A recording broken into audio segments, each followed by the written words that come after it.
Now, in studio, we bring to you former Dallas Mavericks All-Star, current UNT Dallas men's basketball coach, and the man who Mike has already been doing impersonations of in the break. It is Josh Howard. Howdy, sir. Howdy. Thank you for having me. I just pulling up my pants after I take a shot. What did you think of his impersonation? It seemed pretty spot on. It was pretty good. Like I was telling them, Big Al, my old equipment manager, used to give me sizes, 2 sizes too big sometimes. So I would have to deal with it, but it was a part of the game, part of the fashion back then. Yep.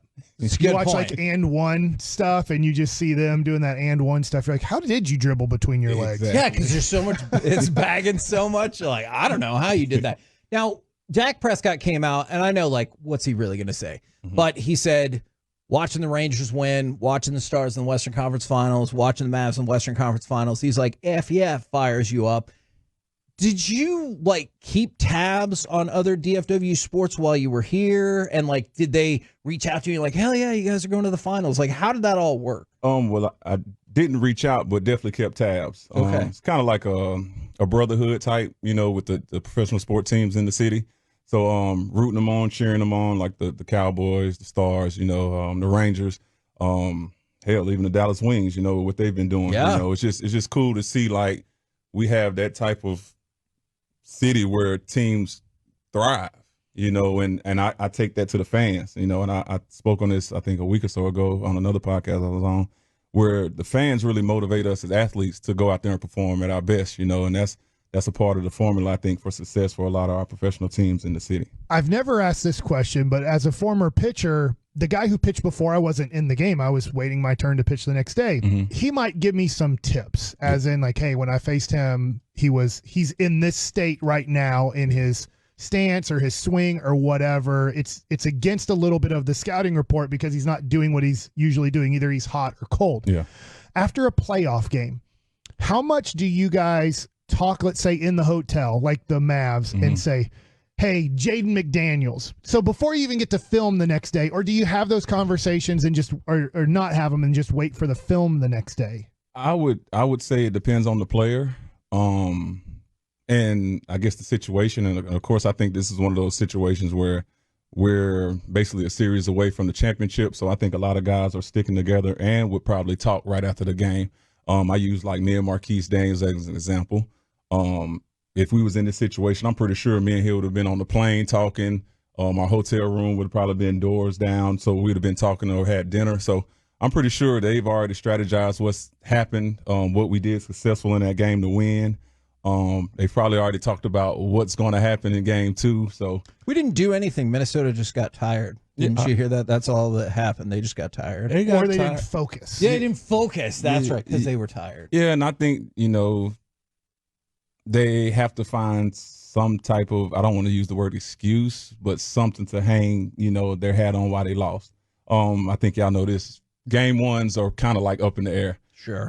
So you really have to make those adjustments in game 2. But like you said, they were more so tired than did something outside of the drop coverage. Yeah. That was a little different. So I'm thinking they're going to mix it up and throw different coverages at Luka and Kyrie just to see how we respond. And we'll have to go from there as far as like our adjustments. I know you didn't play Kobe in the playoffs, and I know Kobe and Luka or Kobe and Kyrie are different players. Mm-hmm. But if ever, whether it was Don Nelson, Avery Johnson, whoever it was, said, hey, we're just going to play one-on-one, and you got him.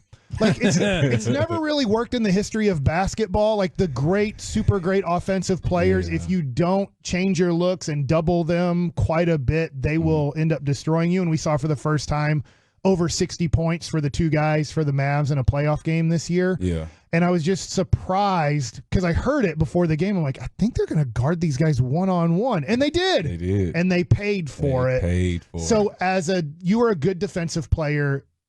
How much pride do you take in that your coach says, we're not going to give you help? And then how much are you like, are you sure you don't want to give me some help on this guy? Well, I think, like you said, if I was a good defensive, or when I was a good defensive player, my whole focus was trying to stop this guy from getting his average. Okay. So if I get him below his average, and of course y'all know once you get to the playoffs, it gets even tougher. So if I can keep this young man below his average, I did my job. Now, it's on me as the player to also let coach know, like in Anthony Edwards' case, I'm tired. Like, I need some type of help. I need a double team coming as soon as the guy catch the ball to get the ball out of his hand so we can rotate. Now we have to bank on this guy missing that shot on the other side, but I would rather do that than. Can you tell on one side of the court or the other? Because we were talking about this, whether it was Cat in the past because he was roughing it up with PJ Tucker, or Anthony Edwards at times just kind of staying like way higher than you would think on offense. Can you tell on one side or the other, you're like, that guy he's going to stop on one side of the court because he is gassed? And how do you attack that accordingly and like communicate it while the game's going? It's good that you're asking these questions because these are the part of the game that a lot of people don't pay attention to or, be cerebral enough to understand what you got to do. So like you said, if you see an offensive player stopping 3 steps above the three-point line, now granted they can hit it, but the rotation might be a little bit shorter. So you kind of do want to cheat out there. The way I coach my guys is what I learned from Avery Johnson, and it's just playing the boxes and elbows on defense. And that'll always put you in a position to close out, be able to rotate, and also know where your man is just in case he cuts so you can open up and, be between ball and man. So those things are very important as far as moving forward because, again, if you catch a guy like, let's say if Steph Curry was that guy that stepped out there early, you definitely going to have to close out to him, which leaves a lane open. So the adjustment would have to be a backside guy would have to rotate over in order to help you, just in case Steph gets past you because of, you guard his shot. So there's a lot of different scenarios that could happen. And I think those are the things, again, like you say, like if I was on this team right now and J Kidd had already let us know what the scout report was, and if I seen something different, those would be things that I would bring up to him and see if we needed to add those into the game plan or not. I get just one more follow-up about that. I get when, like, there's a foul or timeout or the ball's just dead or whatever. Can you communicate while you're going up and down the court? Are you like, hey, tired? Yeah. Like you point at somebody. How does that go? Yeah, I think that's when it comes down to you practicing with your teammates enough to know, different nuances about them and what they can and can't do.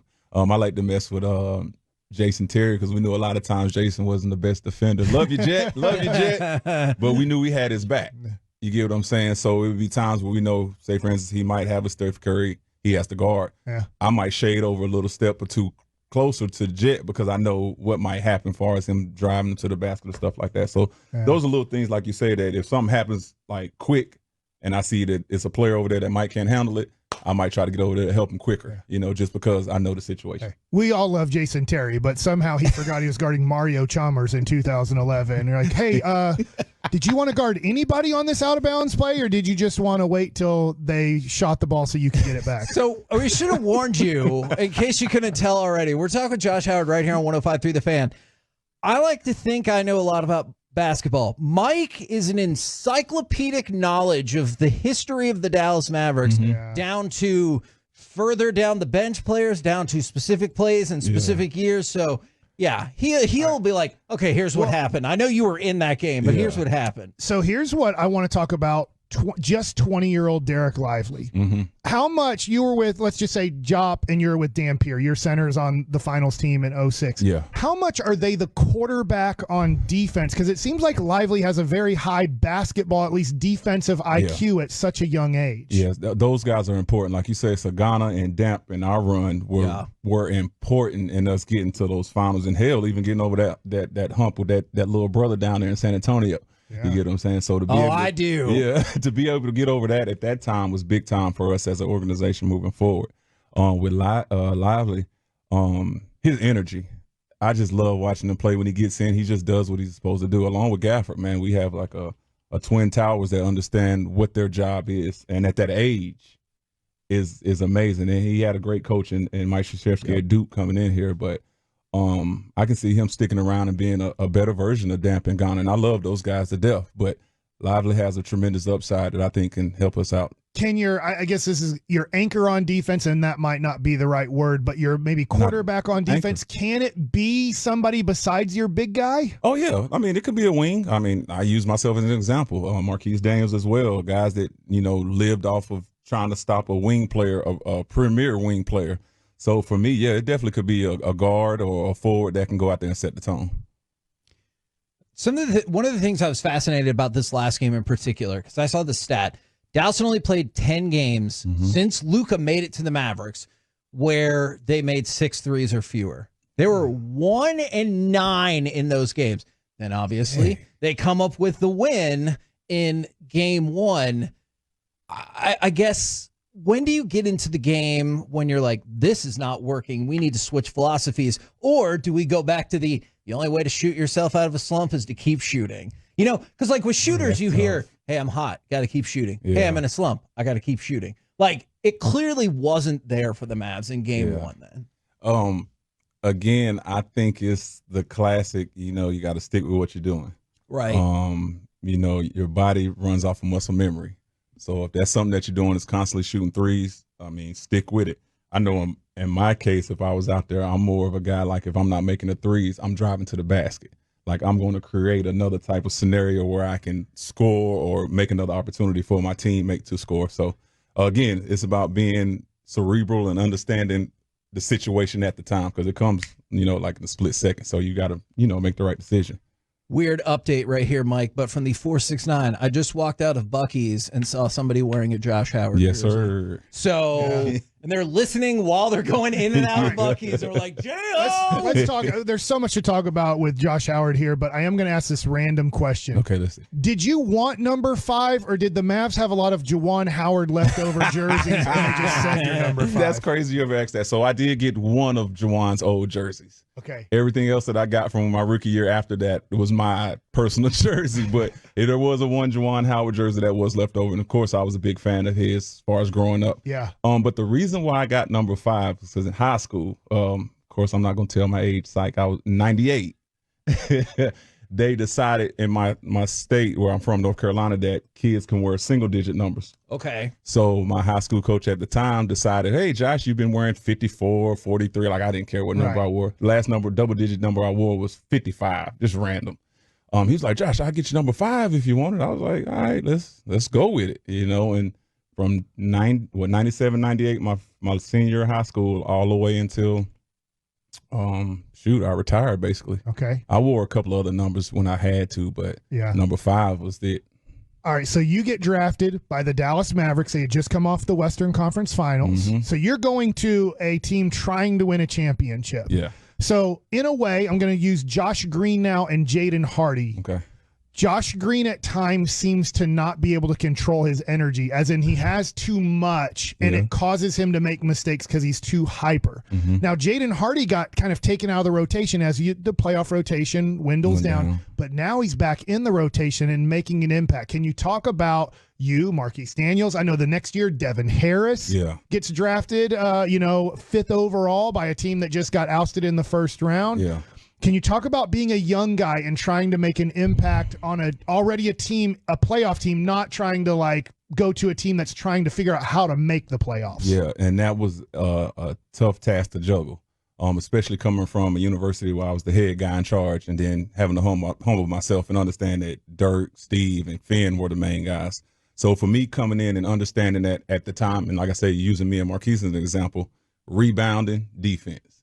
I knew Nelly loved that. I knew our assistant coaches needed us to do that on the court. So me and Marquise, just as responsible adults, knew what we needed to do to the team, sold out on defense, sold out on rebounding so we can get those extra possessions. And I think, like you say, with Hardy and Green, those guys have those attributes as well. They just got to figure out where they fit in at. I know Hardy, he's a scorer. And so for us, I think that's instant offense that we need. We have some other guys on the bench like Tim and them that can do that. And I can't pronounce his name. Begins with an A, I think. I can't pronounce Dante it. Exum? Exum. That's it. Yeah. Starts with an E. E. Excuse me, Exum, if you're hearing this. He was very good in the regular season, but this is the tough thing about postseason basketball, because his shot's not going in, and now with spreading the court so much, you can talk about this as a coach now. If you have a guard who is struggling to want to take the 3 and then obviously struggling to make it because he doesn't even want to take it, it's tough to keep him in the rotation. And it's tough. So that goes back to Green and Hardy. They're not scared to take a shot, and we're not saying Exum is scared to take a shot. It's just more about coaches paying attention to what their players are doing at the time. And again, with us being in the playoffs, things get tougher. The defense gets tougher. The rim gets smaller. We're gonna have to go to break, Mike. Dang it. He can. Can you All right. stay another segment? Yeah. All right. See, don't worry, Mike. We got it. We got it. My next question to think about is when your superstar gets mad at you on the court, how you have to Oh, take that's a it. good one. Sure, that never happened from the 214. I want to talk about UNT Dallas for just a second, then I'll probably cede the rest of my time to Mike, and he'll just start rapid firing questions at you. Can you? I know we've had you on before, and we've talked to you about it before, but for people who are new, because we still got some people who are like, oh, word, I didn't even know he was coaching there. I'm going to start cheering for them. How did you make your way to UNT Dallas, and is there any difficulty like getting the name of the school out there? Because obviously people know UNT. Yeah. People might know UTD, but they're like, okay, UNT Dallas might not for a time have been as familiar with them. Yeah, well, it's definitely a little difficult distinguishing the two, but we are University of North Texas at Dallas. Right. UNT is the University of North Texas. Right. But we're like their little sister. Yeah, okay, yeah. Yeah. So a lot of their systems we still use as far as like, payment systems, insurance, stuff like that. But for the most part, we're our own entity right down there in Oak Cliff off of University. I think it's University Hills, if I'm not mistaken. I feel like you should know that. Yeah, I do. I just don't pay attention to the streets. He knows how to get there. Yeah. There you go, Mike. Yeah, I know how to get Me. there. I know how to get there. But just the experience of getting there. When I retired, I took 2 years off to kind of find myself and figure out what I wanted to do moving forward. And coaching was one of the things that kind of just fell in my lap. And I coached for 4 years at a Christian school in my hometown to kind of get, the understandings of coaching and understanding what Avery and, Skip Prosser, my old. And where's your hometown? Just because I play Carolina League, so I was in Carolina a lot. Oh, yeah, Winston-Salem, North Carolina. Okay. All right. Yeah. Did you get a better appreciation, or it kind of feels like a parent type thing where you look back and you're like, I did. all right, I see what he was saying. Yeah. Okay. I did. That's what it was. I got an appreciation for coaching. Because I was always that quiet guy that wouldn't say much. I would just listen to the coach and really pick up on if you knew what the hell you was talking about or not. That would make me understand if you was a great coach or not. So from that standpoint, when I started coaching, I really made sure I understood what I was saying and teaching, because I didn't want any players trying to tell me I made it to the NBA and didn't know how to coach. So for me, that was a big part of me coaching. And then the second part was just using my platform to allow these young men and women, because I do, speak with the women's team a lot because of who I am, to be great. Whatever I can offer them through my platform or my years of experience through basketball and outside of basketball with my entrepreneur life, I'm going to give it to them, because a lot of these young men and women don't get that opportunity to learn from a professional. When it comes to coaching college basketball right now, and I'm finding this in college baseball, that there's a better path maybe to go to Weatherford College or Navarro or Blinn or UNTD because of the transfer portal now. Yep. Going as a freshman to maybe a D1 school and being like, hey, but as a sophomore, junior, and senior, you're going to start seeing more playing time. Yeah. That can't be, in a way, I know it was never guaranteed, but it can't be really guaranteed, because all of a sudden you could be at University of Texas, and then as a sophomore, you think, well, the person ahead of me is a senior, but then they just bring in a young man from TCU who's decided to transfer to University of Texas. Have you found that the last few years that maybe it's a better path to go play for Josh Howard?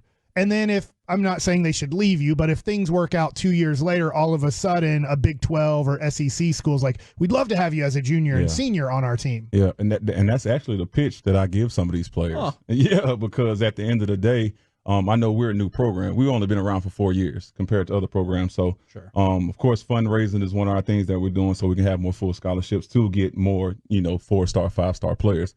But even those guys that might transfer in, like I had a young man, Jules Moore, that's actually overseas playing right now, that played at Stephen F. Austin, if I'm not mistaken. Then transferred to me, did his job, first team All-American, honorable mention, stuff of that nature, to the point where he signed the deal. Now, I definitely can't pronounce the name of the country he's in. Sure. I'm going to go with Turkmenistan. That's just my guess. There you go, something like that. But he's, living his dream. So that's one of like maybe 3 or 4 that I've had actually come play for me and then actually get overseas. So for me, that's the part about using my platform to get to what you want. Yeah, I think that smaller schools now are becoming, in a way, more important. Maybe young kids don't like that. They want to have the bragging rights of saying, I've signed with Wake Forest or I've signed with LSU. Yep. But what's the point of going there if you're never going to play there, if you really love playing the sport? Yep. And I'm teaching my oldest son that right now, and he's just 15, about to be a junior in high school. And it's just like, understand, son, it doesn't matter what school you're at. They can find you nowadays with social media. So you just need to go in there, grades first, basketball second. You should be good. from the 817, and I'm sorry to keep going back to this. We're just getting a crap ton of feedback. From the 817, J-Ho is one of my favorite Mavs of all time. I'm a season ticket holder. Had the chance to meet him at a game this year. Solid dude. And then this question is really interesting. I've thought about this numerous times. After Josh retired, did he drive to the arena the next day thinking he still had to go to work or practice or something like that? Oh, no, that wasn't my case. I got traded during the All-Star break. So I still remember it. I had an event or something going on here, but my agent had already pretty much told me like a week prior. And then just even the way the season was going that year with them not playing as much, I can, guys, if you're really in tune with what you're doing, you can figure it out. So that's what happened. It was like maybe the second or third day of All-Star break, and then that's when I got the official. Talk with Josh Howard right here on 105.3 The Fan. The fan text in, Reggie has decided Azerbaijan is the country. That's it. Yes, there you go. I was going to say it begins with A or K, one of the two. You have on an All-Star hat. Yep. You just talked about getting traded around the All-Star break. The Mavs make 2 major trades at the All-Star break. Talk about how difficult or maybe how easy it can be getting traded to a new team and figuring out your place and how to fit in on that team, especially a team that's trading for you. I know, unfortunately, it's kind of opposite for you. You got traded to Washington, but to a team where they're like, we're trying to make a big playoff push, and we need you to help immediately. Yeah, I mean, that's a lot of pressure. Hands down, like P.J. Washington and Gafford, those guys definitely accepted the pressure, which I can honestly say. And kind of like when I got traded and those guys came, I think it was Karan and Stevenson. And Haywood. Yeah, those guys came in and did their job. And that's, it was different from what I was doing. You get what I'm saying? As far as they had a Sean Marion that basically took my spot. And I had the injury, so I understood, like I said at the time. So for me, it's just like, getting those pieces that fit the team's chemistry, because I think the thing that people don't see is what the locker room looks like when nobody's around and how these guys come together and bond to get on the court and play the best game they can play. So, yeah, I think those 2 guys that came at the break really understood what it was to come into a team and understand that they needed you. What's it like? Daniel Gafford the other day forgot to come set a pick at the end of the first quarter for Luka. Luka screamed at him at the end of the quarter that he didn't know his assignment to come set the pick. I don't know, with let's say 5 seconds to go. He sets the pick at 1 second, and Luka throws it up at half court and then just starts yelling at him. Yeah. What's it like when you're getting yelled at by a superstar? Not that ever happened. Because maybe you forgot your assignment, or maybe you didn't forget your assignment. They're just mad because Luka gets mad a lot. Yeah, Luka does get mad a lot. No different than my guy Dirk, but it's accountability, at the end of the day. So once you realize that it's your job, we're the highest paid athletes in the world pretty much. It comes with the territory. And you got to just be thinking what your job is at every point of that game. Because like you say, Gafford knows 5 seconds to go. Everybody in the gym probably knows, like, all right, we're ready for the screen. And that could be the difference between a 1-point game or a 3-point game on that one possession. Did Dirk ever come back around, or whoever, and go, hey, sorry about that. I went back and watched. That was my blown assignment, or whatever the case might be. I'm pretty sure in film session, Dirk has came back around, or myself, or any of the guys who are, pretty much fiery about what they do on the film. So now, as we're running out of time, and I hate we're running out of time with you, J-Ho, but you have to come back for nothing else from Mike's sake. I love you to come back. College coach. Yes, I will. If you're coaching the Dallas Mavericks, you won game 1. You shot not good. I'll put it nicely on the air. Yeah. You didn't shoot good, but you did enough to win the game. What would you say the Mavericks are going to do different tonight versus what they did in game 1? Is it a defensive thing that they need to close out on? A dude who shot 14% his last 10 games in the regular season. Now Jaden McDaniels can't miss from the 3-point line. I'm just wondering what you would do if you were your kid right now. Well, I would stick with the same game plan as far as packing the paint, but I also would let the guys know that, again, these guys are professionals and they shoot every day just like you. So just as much as they miss, tonight's game, they can knock down the shot. So we want to be thinking, all right, let me get out to the 3, close out, but also understand that we need that backside rotation for defense from our initial pack the paint. You talked about drop coverage. That's what Gobert's done his whole career for the most part. Do they just stick with it because that's what Gobert's done for 8 years, or do they change it? So I'm switching over to being on the Minnesota time. Minnesota head coach. Oh hell nah. You did play for Minnesota. Yeah, I'm just saying. I'm just gonna throw that out there. I did play. Yeah, I know a lot of people didn't know that part about my career, but I played there. But I would change. I wouldn't do the drop coverage as much. I would, mix and match, hard blitz. Hard show and get back. I know a lot of people might not know what those words mean, but those things are something that I would have to do with a ball dominant Luka and Kyrie, because the way they went off last game is just make it easy for us, basically. This is my opinion. I'd love your opinion on this. I think Lou Dort type of players give Luka way more problems, even though they're shorter, because of how physical they are. I get that Jaden McDaniels is 6'9", second team all defense. I'm not taking anything away from him, but those players don't seem to bug Luka as much as guys that when he bumps them, they don't go anywhere. Yeah, I'll consider Luka the big body Brunson before big body Brunson was himself. Yeah. Luka was always good at taking contact and finishing. I mean, if everybody's been watching him all the years, he's been here. That's what he does. So for me, I agree with you. Well, we don't want them to keep nobody shorter that can take the bumps too. So if that's the case, that's what I would do as a coach. But, I mean, at this point, Luka's such a savvy vet, and then we got Kyrie, or we can flip-flop and say Kyrie's such a savvy vet, and we got Luka. It's like pick your poison at this point. If they guarded you like we're guarding slow-mo right now, could you score 100 in a playoff game? I'm not trying to score 100. They don't even guard. It's amazing to me. I'm wondering if the Mike. Mavs, there's literally a dude on the court where the Mavs like, we are not guarding him no matter what. Well, I know at one point back – and when I played, I know it was the thing like when we played the Suns to let Steve Nash score and don't let nobody else score. So there's situations like that where, again, if you let somebody get their points but don't let nobody else, like I said earlier, get over their average, and they didn't leave the corners until right at the end when Luka passed to Kyrie to the wing. And I was like, I wanted Kyrie to shoot that one, but he did make the right decision passing to a wide open P.J. Washington, and he drained it. But maybe that's where, as a coach, you're like, dang, I want to maybe help off of the corners to not have these guys go for 60+. Yeah. But then at the end of the game, P.J. Washington swished the big three. And that's what he does. Again, it goes back to his work ethic. I seen something on Instagram the other day where they just showed P.J. catching and shooting from the corner. Yeah. So, again, for me, it's like this is his job. So, Kyrie knew it. Swing. I know I coach defensively. Don't come off the corner. So make them shoot the wing. Make them shoot the wing, because the corner is the shortest three, easiest three in the game. So for me, I'd rather them shoot that difficult angle three than that corner three. But again, once we got rolling, and I say this as far as the Mavs with their offense and understanding what Minnesota was going to do, the guys knew where their shots were going to come probably before they got them. We gotta let him go, Mike. I'm sorry. He's got a couple of other things to do, but the people have spoken. Yeah. They loved you.